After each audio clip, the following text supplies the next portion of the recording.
ప్రజలందరికీ especially see కోస్ట్లో ఉన్న ప్రజలందరికీ తెలియజేసేది ఏంటంటే ఏమీ ఎఫెక్ట్ లేదు కదా అని బయటికి రావడం లేదా బయట పనులు ఏమైనా పెట్టుకోవడం ఇట్లాంటివి చేయడం వల్ల సడన్గా ఒక్కొక్కసారి వాతావరణం మారే పరిస్థితి ఉంటుంది కాబట్టి దానివల్ల చాలా నష్టం జరుగుతుంది, అవసరమైతే ప్రాణ నష్టం కూడా జరుగుతుంది. కాబట్టి నా రిక్వెస్ట్ ఏముందంటే ఎవరు కూడా బయటికి రాకోకుండా ఉండాలని చెప్తున్నాము.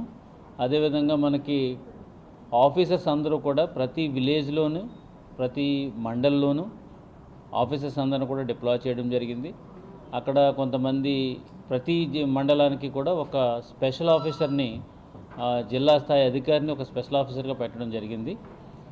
ప్రస్తుతం మనకి వర్షం అండ్ ఆల్సో ఈ ఎఫెక్ట్ ఇమ్మీడియట్గా వచ్చే ప్రాంతాలు ఏమైతే ఉన్నాయంటే మనకి కోస్టల్లో ఉన్నటువంటి 4 మండలాలు సింగరాయకొండ, టంగుటూరు, కొత్తపట్నం అండ్ నాగులుప్పలపాడు.